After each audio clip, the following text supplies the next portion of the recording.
Hello, my name is Emmy DeGrappa. Each week, we bring you stories asking our guests the question why.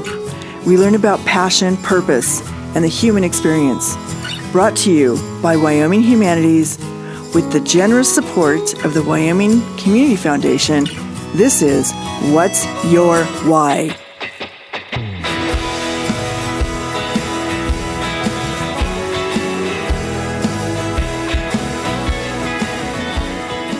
Today, we are talking to Morgan Jowen.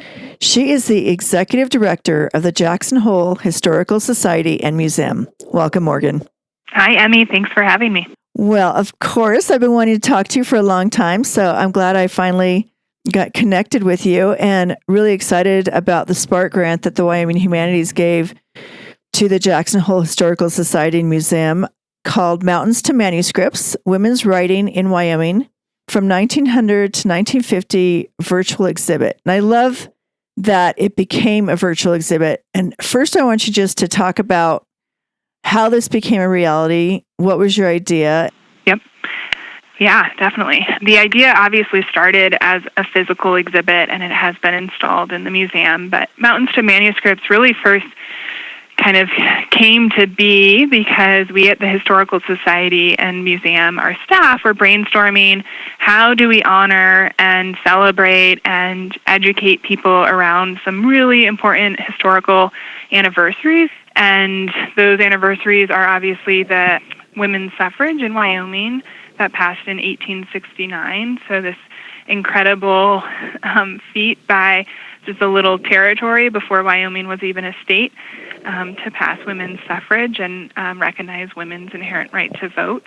So that was a big kind of historical moment that in 2019 was 150 years after the fact. So this really great part of women's history and related to Wyoming and to how we got our name as the equality state. And then a few other anniversaries in 2020 that also really tie into this theme are women's suffrage in 1920 and August of 1920 that was passed for the entire country.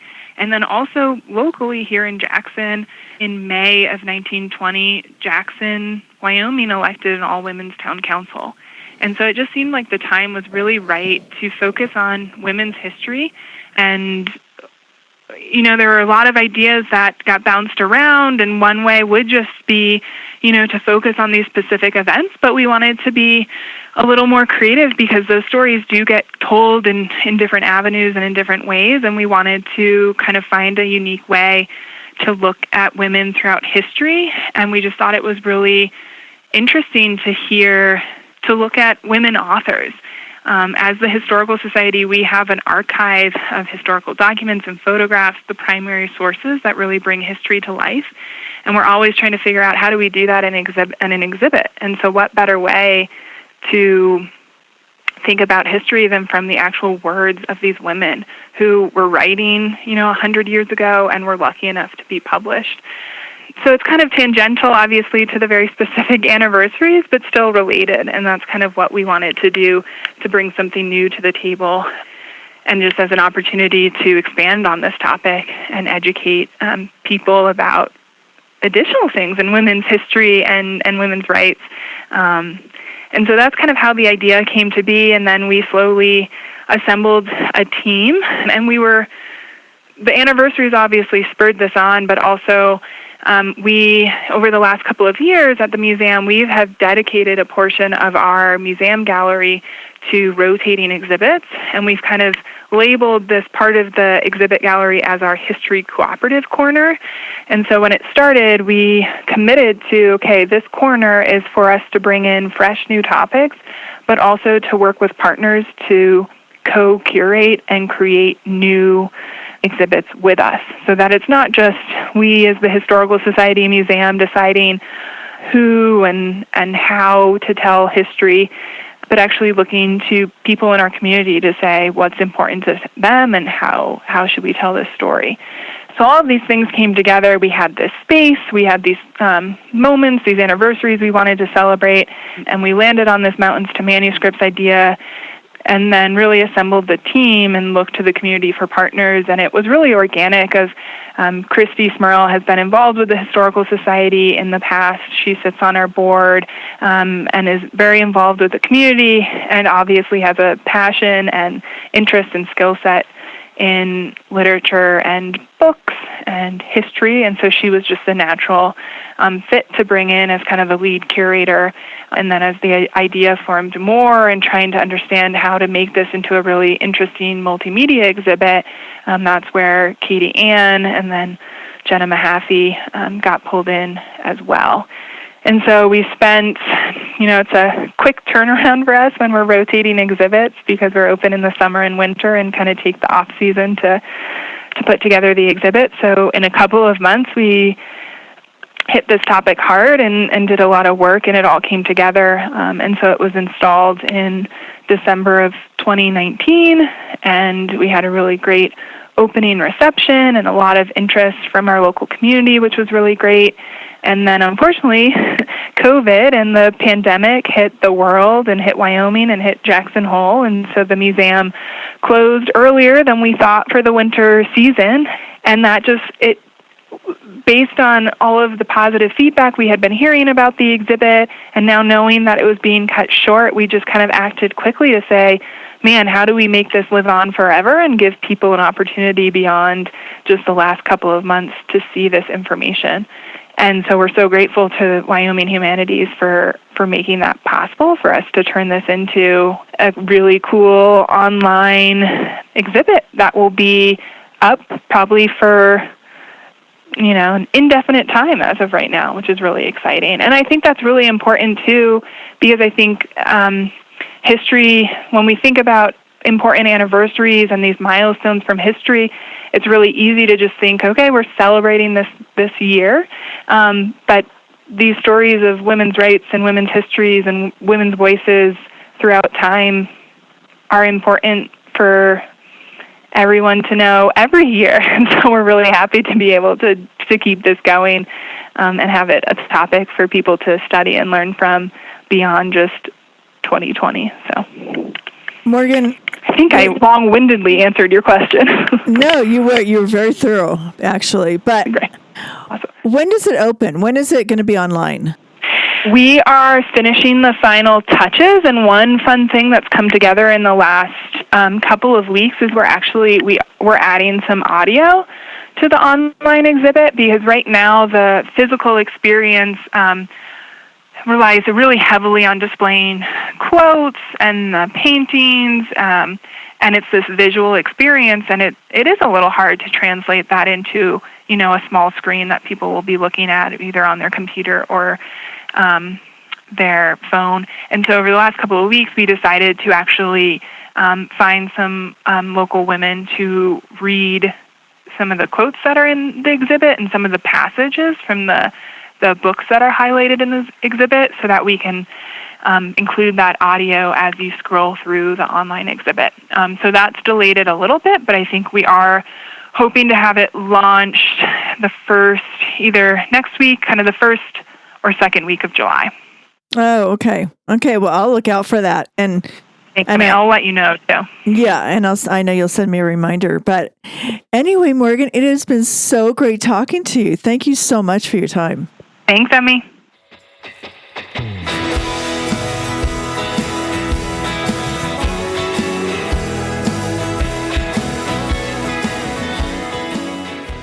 Today, we're talking to Christy Smurl. She is a private librarian and rare bookseller. She owns Foxtail Books and Library Services. In collaboration with Jackson Hole Historical Society Museum, she is curating a special exhibit titled Mountains to Manuscripts, Women's Writing in Wyoming. Welcome, Christy. Thank you, Emmy. It's good to be here. What is a private librarian? That is a great question. Not very many people have heard of my job, and there aren't very many of us in the country. A private librarian is a librarian that helps people with books in their home in a lot of different ways. So the same way that a librarian at a public library or school library or a university helps gather and curate books and information, and also help people find things and sometimes takes care of books and archives. I do that for people's private collections in their homes around the country. So sometimes I build collections, sometimes I help people organize their books, sometimes I help people appraise their books or get rid of them. It's really all over the place. Well, it is like a rare kind of a job. And it says that you first worked in a public library and then you pursued the world of private libraries, collectors, and rare and antiquarian books. And I didn't know that was, I guess it's like collecting art, right? Yes, it's very much like collecting art or antiques. It's also, some people collect books because they're rare or historically important, and some people collect books because they're just avid readers, and like so many of us, they've amassed a collection of, hundreds of novels throughout their lives. How did this become your passion?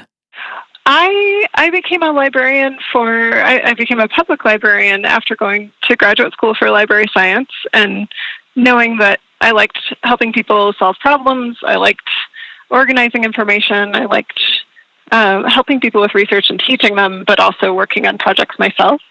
And for many years, I worked in public libraries in Colorado and then in Jackson Hole at Teton County Library.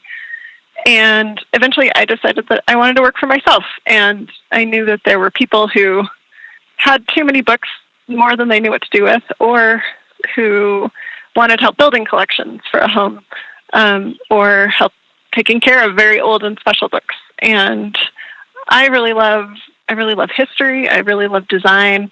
And those were things that I wasn't, skills that I wasn't using as much in my public library work. So I decided to make my own job. And that's how Foxtail Books and Library Services started. How do people find out about you? Usually word of mouth and the internet. I have clients in New York City and in LA and sort of everywhere in between. There aren't that many people who need this service, but they're out there and they track me down when they have a problem to be solved. I think that is so interesting. And just because Thank you. It is a rare kind of job, and you've built your own career. And did you grow up loving a book, loving to read? Oh, yes. I grew up, my mom took us to the public library all the time, and we would always come home with an armload of books. And that was the first place that I would go on my own when I first had a driver's license. And I'm an avid reader. I am not great at finishing books because I get too excited about new ones and start more and put one down and leave it for too long and start another. But I love them as objects. I love content and learning and literature. I'm a book person. I have to be in this work. Yes, I think you do. I mean, I love books too, but there's something special about the feel of a book and just like looking through its pages, even if you're not reading it. Yes, I know. Absolutely. It's true. And it's different for all of us. It's so interesting, the ways that books affect our lives, or the ways that different people are attached to them. Yeah, because even though everything is on the internet, they do all their paper and reading and make all their calendar appointments on the internet. I cannot do that. I love my pencil and my paper. I'm with you. I agree. And, it's interesting. Studies have shown recently that millennials prefer paper books, prefer the physical over an ebook still. The technology of this pen and ink bound together, that object it's doing just fine. It's going strong. We just love them. There's something about books and humans that I don't think the computer's ever going to supersede them. So tell me about the exhibit Mountains to Manuscripts, Women's Writing in Wyoming, 1900 to 1950. Why did you choose that period of time? And what is special about this exhibit? I'm so excited about this exhibit, and it's fun to talk about. The way that I came to Mountains to Manuscripts is the executive director of the Jackson Hole Historical Society and Museum, Morgan Jowen, and I had talked through the years about the voices in Wyoming and the books particularly written in and about Wyoming by women who they're few and far between, these books, and sometimes they didn't get as much attention as the books by their male counterparts, and sometimes they didn't last as long in public memory, even though they were just as good, if not better.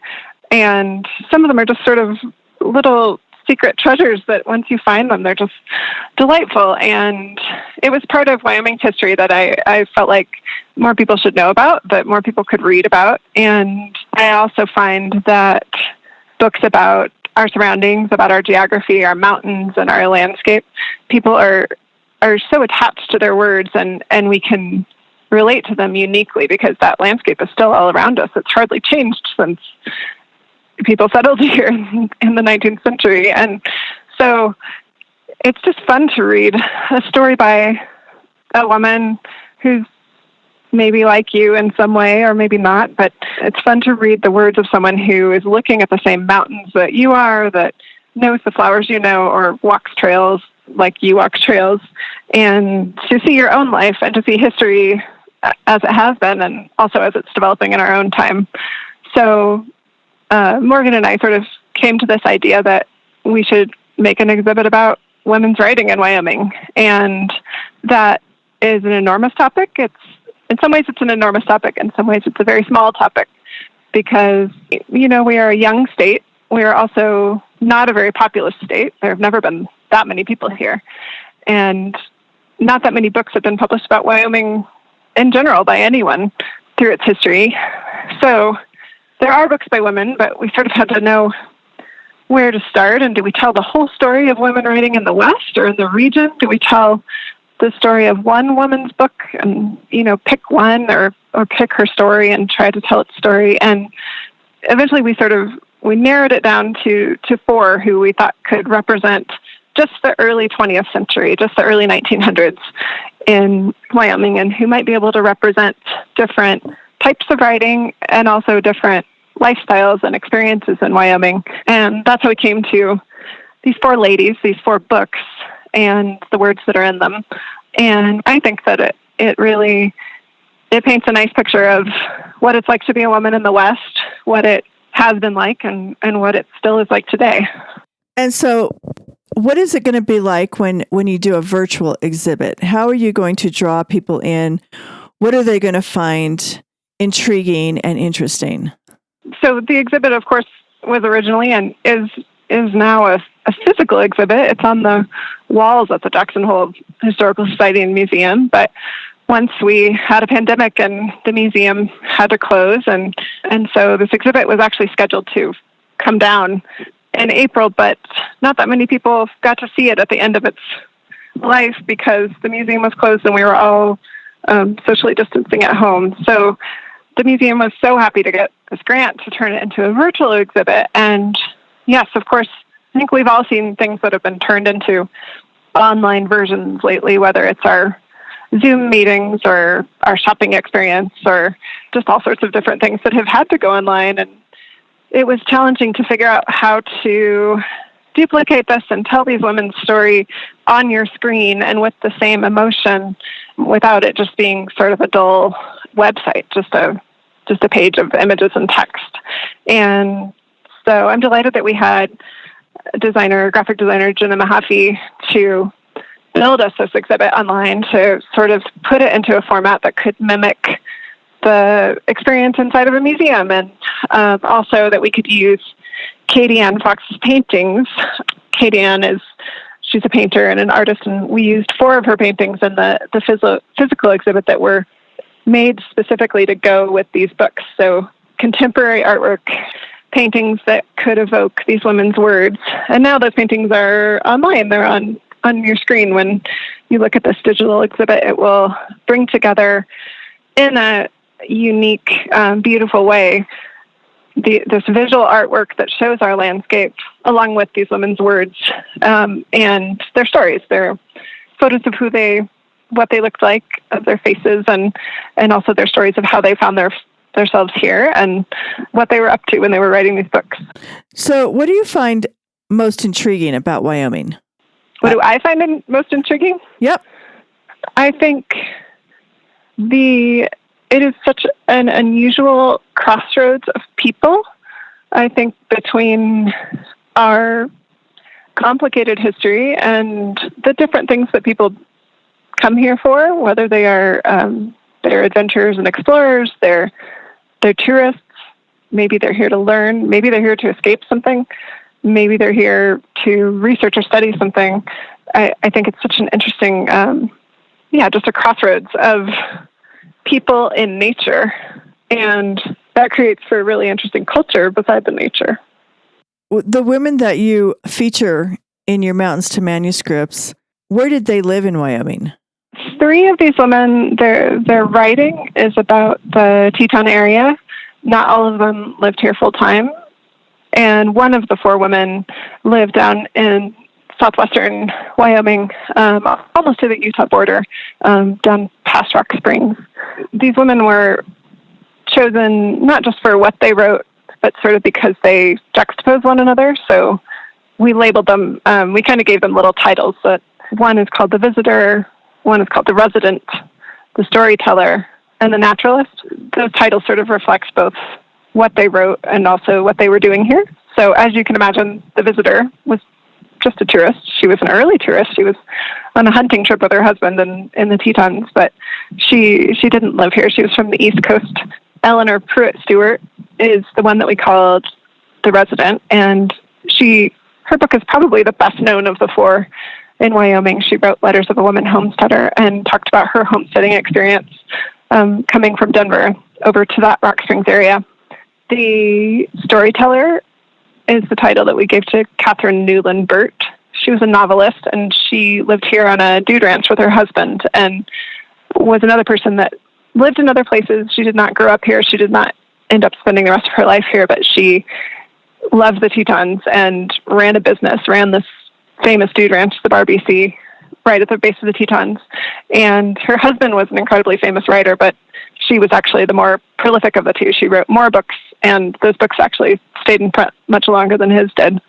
Finally, Sally Carragher is the author that we call The Naturalist, and she wrote a book called One Day at Teton Marsh that was very popular nationally, and she was a nature writer, and she had done that in other places. She wrote a book about Yosemite, and later on she would write books about Alaska and other places, and she would go to a place and study the nature and live there and watch things through the seasons day by day so that she could write a story that sort of tells you the story of animals in a place. For 2 of these women to live here and the other 2 to be passing through, that's actually pretty typical Wyoming.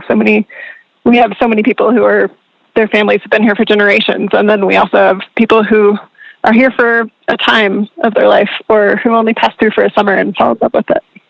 I'm just really curious, how did you discover these women? How did you discover these books? What was your research? It's part of my job to both identify and track down interesting books about Wyoming and also about other topics. And when I say that I'm a rare bookseller, I'm a private librarian, but I also sell rare and antiquarian books. A rare book is, some people think of it as, a very expensive first edition of The Great Gatsby, but a rare book can be as simple as a book that is about a topic that, if the book is a little more obscure, if it is special, if it is hard to come by, and tells a certain story about a place, about a person, about a subject, rarity is relative. So these were women and these were books that I had sort of come by through the years when I've poked around little Wyoming bookstores, when I've talked to historians about their collections and helped them identify the books that they have that are more rare or more special, when I've researched for myself just what I want to read next about this area or what piece of history I'm missing. Each of these women sort of came to me through that process, and I also just in conversation with other book lovers who would say, "Oh, have you heard of Grace Gallatin Seton Thompson? Her story of hunting and fishing with her husband in the Tetons is so delightful, and her illustrations are so great." And I would tuck that away in my memory and try to hunt the book down later. So I've come by them through the book trade, interestingly. And so such a fun part of my job. I really love it. It's all still developing. History is, the history of Wyoming and the history of Jackson. I suppose it will always be developing, but we're always learning something new, or whether it's about a new book or a new fact that we didn't know about what was happening in Wyoming 100 years ago. That's what I love about history, is that it's alive and it's changing as we study it. Well, let me ask you one more question now that you brought that up. What other communities have you worked in Wyoming? Most of my work is here in the Teton area. My projects with books otherwise have been out of state, so almost entirely within 100 miles of Jackson. Well, it's been great talking to you, Christy. Thank you so much for your time. It's been wonderful talking. Thank you for having me, Amy.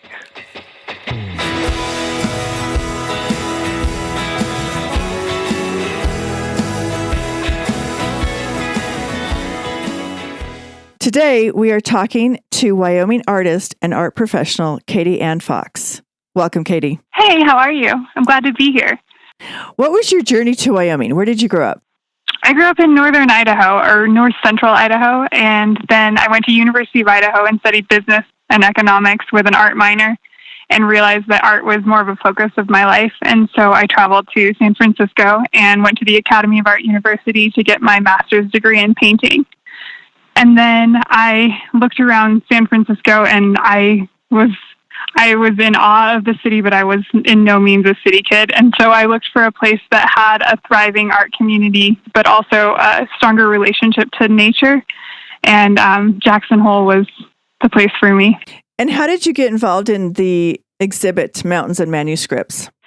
I've just been painting as much as possible in this town, and Christy Smurl became aware of my work, and then we've overlapped some in our lives, and she approached me, and we went to picnic and started talking about this project, and I was totally thrilled about what she was stirring up, and then the fact that she approached me, and I love school, and so this was like an assignment that I thought would just be the best, and I was kind of bogged down in doing just a ton of stuff, but there was just no way to say no to this project because it had so much potential, and it was such an all-star roster of women to get to work with. And so what have you been learning about the women? What have you been learning about them and their lives, and how do you capture that in a painting? These were strong women, and we today are still shaped by the landscape that we live in. And we make decisions in our daily lives, how we want to go forward because of the landscape. And so were these women. It was really interesting. I thought Christy did a wonderful job of choosing 4 different kinds of women. And there were similarities of how strong the landscape influenced their decisions and their lives. And then there was just, there were poor people and young people and older people and women that came from privilege and women that had literally nothing but just believed in themselves. And there was something to relate to in each one of the women who the stories were about. 3 were like stories about people, and then 1 was more just like actually about the landscape and about animals. So one day at Teton Marsh. And so it was empowering and wonderful, and I could relate, and I was just really inspired. Well, learning and being inspired, I mean, really. You'll call it the same. Well, you learn about something when something inspires you. So I think that. Yeah. So what is your medium? I studied traditional oil painting, and then I've just been painting.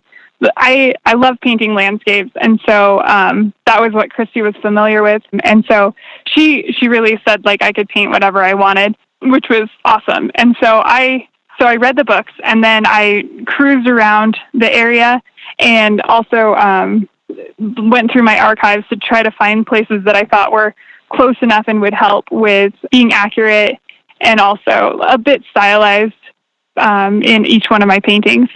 And I painted these in my own style, which is kind of like it's a high-key oil painting impressionist style, maybe, if you had to start labeling stuff. I have some favorite colors that usually come into most of my paintings that people are kind of calling me out on, but I tend to have a bit of a feminine appeal in my pieces.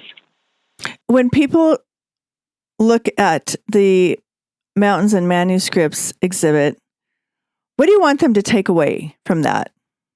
I want them to understand how important it is to tell a story, whether that's through words or paintings, imagery, and that even in everybody's life as they go through it has so much interesting stuff, and it's worth recording and valuing, and we can learn from each other and be empowered from each other. And so I think you walk in and it's just these different takes on life, and and Wyoming is important. And why do you say that? Why is Wyoming important? It changed every single one of these women's lives. Like it was this amazing natural place. It was this ultimate challenge. It was the only place this one woman knew, and it was like the promised land for one woman. Oh, that's really interesting. Yeah, I guess if you have to say one thing, like a simple thing that I wish that people would walk away from, all of these books are like under 100 pages or right around 100 pages. I think I read them all in a week, and it was a really good week of my life. Oh, that's really great to hear. And I'm so happy to talk to you, Katie. Thank you so much for your time. Oh, it was my pleasure.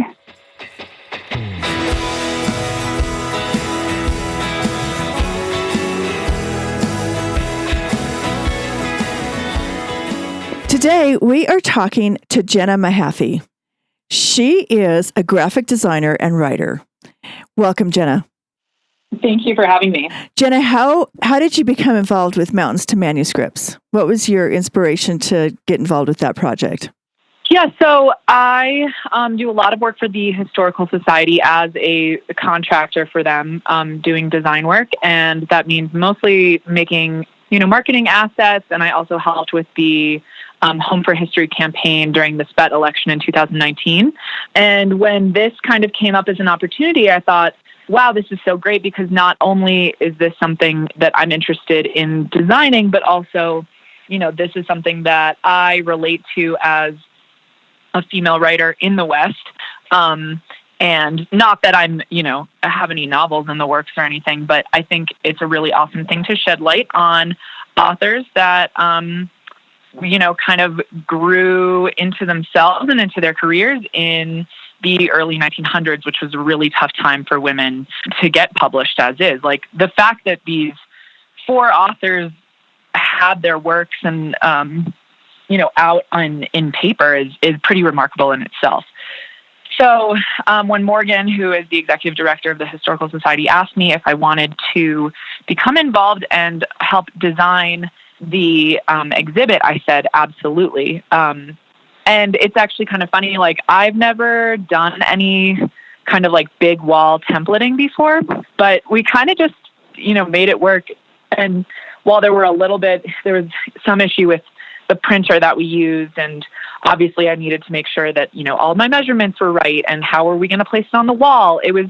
It's kind of this pretty cool thing that I realized, like, wow, this is something that I'd love to, continue to do in the future, because I really think that at the end of the day, graphic design is, a lot of people just associate it with creating logos and making art on a computer, but it really does go to show that design path can be kind of translated into a whole bunch of different mediums, whether it's, like I said, a logo or a museum exhibit. And yeah, and that's sort of the story with that. And what do you think you learned about these women that has inspired you since you've been working on this project? I think it's really just kind of what I was going back and saying was that, like, it was such a big accomplishment for them to have their work published as is during the early 1900s.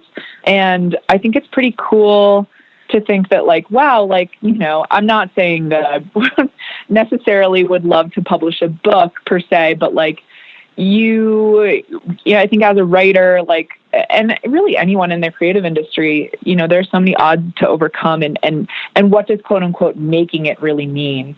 So I think like hearing about their stories and kind of continually reading the text that Christy Smurl had written with Foxtail Books about all 4 of these women, it is just like yes, it's an inspiring thing, and it sounds cliche, and these 4 authors are exemplary of that.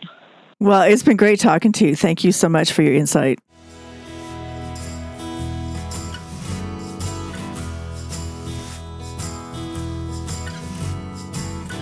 Thank you for joining us for this episode of What's Your Why? Brought to you by Wyoming Humanities with support from Wyoming Community Foundation and generous supporters like you. To learn more, go to thinkwhy.org, subscribe, and never miss a show.